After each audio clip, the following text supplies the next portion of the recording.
Mathura junction की उस काली रात को मेरे पति ने मेरा हाथ झटक दिया और चलती ट्रेन में चढ़ गए। मैं पीछे दौड़ती रही मगर उन्होंने मुड़कर भी नहीं देखा। आज 8 साल बाद जब मैं उस अनाथालय की मालकिन बनकर उनके सामने आई तो वो अपनी ही बेटी को गोद लेने के लिए मेरे पैरों में गिर पड़े। नमस्कार दोस्तों, मेरा नाम सविता है। आज मैं जो आप बीती आपको सुनाने जा रही हूँ वह किसी फिल्म की कहानी नहीं बल्कि मेरे आंसू और संघर्ष से लिखी गई वो हकीकत है जिसने मुझे पत्थर से इंसान बना दिया। अक्सर हम औरतें सोचती हैं कि पति का ही घर हमारा घर सब कुछ है, लेकिन जब वही घर आपको कचरे की तरह बाहर फेंक दे तो एक औरत के पास सिर्फ दो ही रास्ते बचते हैं, या तो वो टूट कर बिखर जाए या फिर इतना निखर जाए कि उसे तोड़ने वाले उसकी चमक से अपनी आंखें चुराने पर मजबूर हो जाएं। मैंने दूसरा रास्ता चुना। यह कहानी सिर्फ मेरे धोखे की नहीं बल्कि उस कर्म की है जो लौट कर आता जरूर है। कहानी शुरू होती है आज से ठीक 8 साल पहले। मेरी शादी को 5 साल हो चुके थे। मेरे पति, जिनका नाम रमन था, और मेरी सास विमला देवी मुझे फूटी आंख नहीं सुहाते थे। कारण सिर्फ एक था, मेरी कोख सुनी थी। 5 साल में मैं माँ नहीं बन पाई थी और इस बात का ताना मुझे रोज सुबह की चाय के साथ और रात के खाने के बाद मिलता था। रमन एक बहुत बड़े कपड़े व्यापारी थे। वैसे की कोई कमी नहीं थी, लेकिन दिल बहुत छोटा था। एक दिन मेरी सास ने कहा, सविता, हम सब मथुरा वृंदावन की यात्रा पर जा रहे हैं, बाकी बिहारी जी के दर्शन करेंगे तो शायद घर में किलकारी गूंज उठे। मैं बहुत खुश हुई। मुझे लगा कि शायद ईश्वर ने मेरी सुन ली है और मेरे ससुराल वालों का दिल पसीज गया है। हम ट्रेन से मथुरा के लिए निकले, रमन, मेरी सास और मैं। ट्रेन में भी रमन मुझसे कटे कटे से रह रहे थे, लेकिन मैंने सोचा कि शायद काम का तनाव होगा। रात के करीब 10 बज रहे थे जब हमारी ट्रेन मथुरा जंक्शन पर पहुंची। प्लेटफॉर्म पर भयानक भीड़ थी। सविता, तुम यही बेंच पर बैठो और सामान का ध्यान रखो, मैं माँ जी को लेकर पानी की बोतल लेने जा रहा हूँ, रमन ने मुझसे कहा। मैं वहीं बैठ गई। 10 मिनट बीते, 20 मिनट बीते, फिर आधा घंटा हो गया, वो लोग नहीं आए। तभी अनाउंसमेंट हुई कि दिल्ली जाने वाली ट्रेन प्लेटफॉर्म नंबर 2 पर आ रही है। अचानक मेरी ज़्यादा दूर भीड़ में पड़ी रमन और मेरे साथ उस ट्रेन में दूसरी तरफ से बढ़ रहे थे। उनके हाथ में हमारा सारा कीमती सामान था और मेरे पास सिर्फ एक छोटा मैला सा और मेरे साथ सिर्फ एक छोटा सा थैला छोड़ा गया था।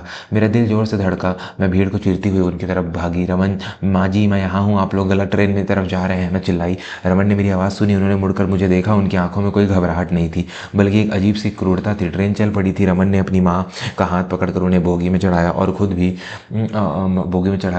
भी दरवाजे पर खड़े हो गए। मैं दौड़ती हुई उनके डब्बे के पास पहुंची और रमन की तरफ हाथ बढ़ाया। रमन, मेरा हाथ पकड़ो, मुझे ऊपर खींचो, मैं रोते हुए गिड़गिड़ाई। रमन ने झुककर मेरे कान के पास जो कहा वह शब्द आज भी मेरे कानों में पिघले हुए शीशे की तरह गूंजते हैं। उन्होंने कहा, बांझ औरत को हम वृंदावन में छोड़ने ही आए थे। तुम्हारा और हमारा सफर यहीं खत्म होता है। सविता, दूसरी शादी करूंगा तो वारिस मिलेगा, तुम यहीं सड़ो। और उन्होंने जोर से मेरे हाथ को झटक दिया और मैं मुंह के बल प्लेटफॉर्म की सख्त गिट्टियों पर जा गिरी। ट्रेन रफ्तार पकड़ चुकी थी। मैं वहां पड़ी पड़ी चीखती रही, लेकिन उस भीड़ में किसी ने एक लाचार औरत की चीख नहीं सुनी। दोस्तों, आगे की कहानी बताने से पहले एक छोटा सा निवेदन है।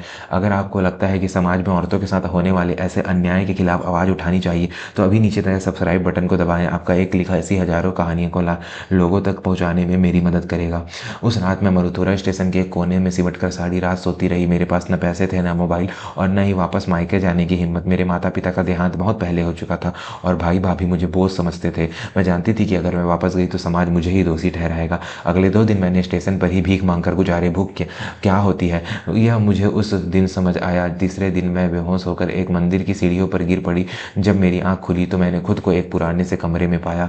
मेरे सिरहाने पर एक बुजुर्ग महिला बैठी थी जिनका चेहरा बहुत ही शांत और सौम्य था। वो शारदा माँ थी। वो मथुरा की एक छोटा सा आश्रम चलाती थी जहाँ बेसहारा विधवाओं और परित्यक्त महिलाओं को पनाह मिलती थी। शारदा माँ ने मेरे सिर पर हाथ फेरा और कहा, बेटी, जिसे अपनों ने ठुकरा दिया हो उसे ईश्वर अपनी शरण में ले लेता है। आज से तुम मेरी बेटी हो। उस आश्रम में 50 से ज़्यादा औरतें थी। सबकी कहानी कमोबेश मेरी जैसी ही थी। मैंने वहाँ रोना छोड़ दिया और खुद को काम में झोंक दिया। मेरे पिता एक वैद्य थे और बचपन में मैंने उनसे जड़ी बूटियों और घरेलू नुस्खों के बारे में बहुत कुछ सीखा था। आश्रम की हालत सख्त थी, पैसों की कमी थी। मैंने माँ शारदा माँ को एक सुझाव दिया, माँ जी, हम लोग दूसरों के दान पर कब तक जिएंगे? मुझे आयुर्वेदिक उपटन, तेल और अचार बनाने आते हैं, क्यों ना हम सब औरतें मिलकर यह काम शुरू करें। शारदा माँ ने रजामंदी दे दी। हमने संजीवनी गृह उद्योग के नाम से काम शुरू किया। शुरुआत में हम मंदिरों के बाहर छोटी पुड़िया बनाकर अपना सामान बेचते थे।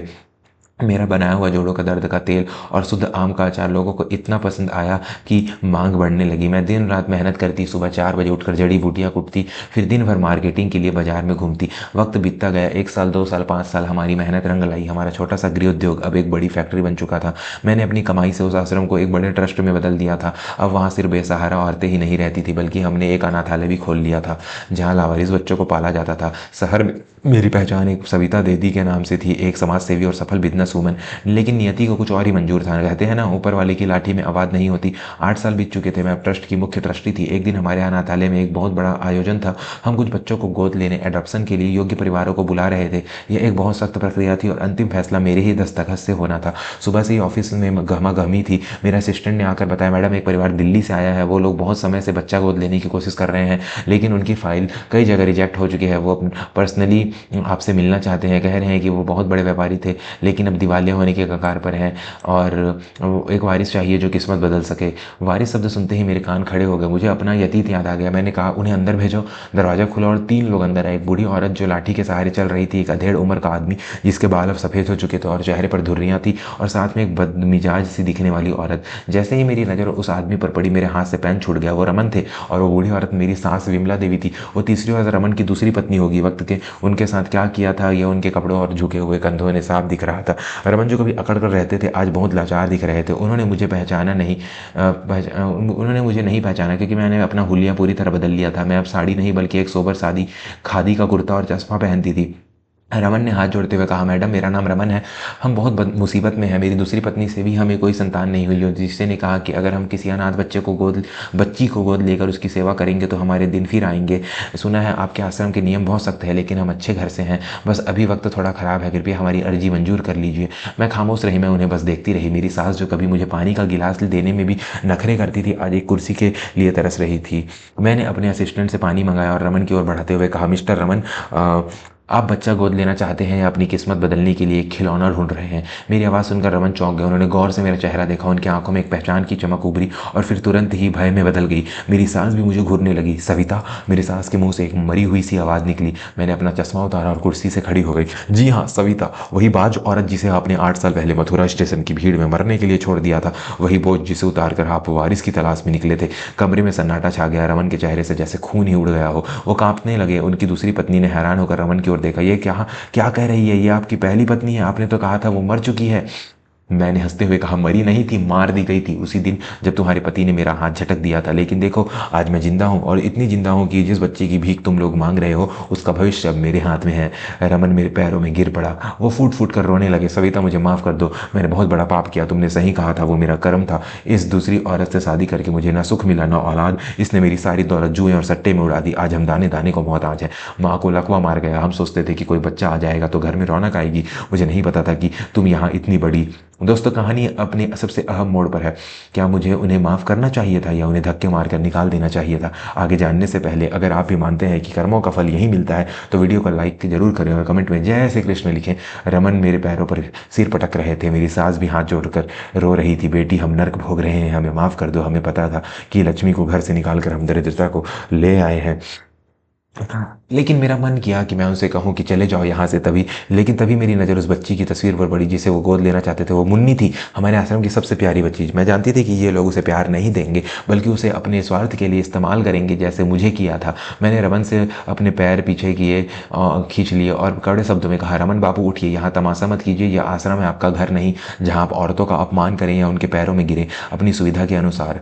मैं वापस अपनी कुर्सी पर बैठी और उनकी फाइल उठाई। मैंने एक लाल पेन लिया और उस फाइल पर बड़े बड़े अक्षरों में रिजेक्टेड, अस्वीकृत लिख दिया। मैंने फाइल उनकी तरफ फेंकी और कहा, मैं तुम्हें पुलिस के हवाले कर सकती थी, घरेलू हिंसा और हत्या की कोशिश के इल्जाम में, लेकिन मैं ऐसा नहीं करूंगी, क्योंकि तुम्हारी सजा जेल में नहीं, ये तुम्हारा यह जीवन है। तुम बच्चा गोद लेने के लायक नहीं हो। जो इंसान अपनी पत्नी को भीड़ में लावारिस छोड़ सकता है, वो एक अनाथ बच्ची को क्या सुरक्षा देगा? रमन की दूसरी पत्नी चिल्लाई, तुम होती कौन हो हमें मना करने वाली? हम कोर्ट जाएंगे। मैंने रमन की आंखों में आंखें डालकर कहा, जाओ कोर्ट, और वहां बताना कि कैसे 8 साल पहले तुमने अपनी पहली पत्नी को छोड़ा था। स्टेशन की सीसीटीवी फुटेज तो नहीं मिलेगी, लेकिन मेरे पास आज इतनी ताकत और गवाह है कि तुम तीनों को जेल की चक्की पिसवा सकती हूँ। रमन ने अपनी पत्नी को चुप कराया। वो समझ चुके थे कि अब कुछ नहीं हो सकता। वो सिर झुकाकर खड़े थे। मैंने अपनी दराज से कुछ पैसे निकाले और उनकी तरफ बढ़ाए। ये लो 5,000 रुपये, यह दान नहीं है और न ही मदद, यह उस किराए का भुगतान है जो मैंने तुम्हारे घर में 5 साल रहकर चुकाया था। इसे रखो और वापस चले जाओ, और हाँ, आज के बाद कभी मेरे आश्रम की परछाई पर भी मत पड़ना। वे तीनों अपमानित होकर सिर झुकाए मेरे केबिन से बाहर निकल गए। जब वो जा रहे थे, मैंने देखा कि रमन की चाल में वो अकड़ नहीं थी वो टूट चुके थे। उस रात जब मैं घर लौटी तो मुझे ये बहुत सुकून मिला, बदला लेने का सुकून नहीं बल्कि अपने आत्मसम्मान को वापस पाने का सुकून। मैंने सीखा कि अगर मैं उस दिन स्टेशन पर रोती रहती और मर जाती जो आज ये दिन कभी ना देख पाती। ईश्वर ने मुझसे मेरी कोख छीनी थी लेकिन बदले में मुझे सैकड़ों अनाथ बच्चों की माँ बना दिया था। आज मैं अकेली नहीं हूँ, मेरा बहुत बड़ा परिवार है। दोस्तों, मेरी ज़िंदगी ने मुझे एक बहुत बड़ी सीख दी है जो मैं आप सबको देना चाहती हूँ। कभी भी किसी भी हाल में खुद को कमज़ोर मत समझिए। अगर कोई आपके साथ बुरा करता है तो उसे सज़ा देने के लिए अपना हाथ गंदा मत कीजिए। बस आप अपनी तरक्की इतनी ऊंची कर लीजिए कि वो इंसान आपको देखने के लिए भी अपनी हैसियत छोटी महसूस करे। बदला लेने से ज़्यादा बड़ा होता है बदल जाना। अपने आप को बदल डालिए, इतना मजबूत बनाइए कि कोई भी आपको छोड़ने से पहले 100 बार सोचे। आज रमन और उनका परिवार किस हाल में है मुझे नहीं पता और न ही मैं जानना चाहती हूँ। मेरा सफ़र अब उन बच्चों के लिए है जिन्हें समाज ने ठुकरा दिया है। आपको मेरी यह कहानी कैसी लगी? क्या मैंने उन्हें बच्चा न देकर सही किया? अपनी राय कमेंट बॉक्स में ज़रूर दीजिएगा। मैं हर एक कमेंट पढ़ूंगी। जाते जाते बस इतना ही कहूंगी कि अगर यह कहानी आपके दिल को छू गई हो तो कृपया इस चैनल को सब्सक्राइब करना ना भूलें और घंटी का बटन दबाना बटन जरूर दबाएं ताकि मेरी अगली कहानी सबसे पहले आप तक पहुंचे। अपना और अपनों का ख्याल रखिएगा। नमस्कार, जय हिंद।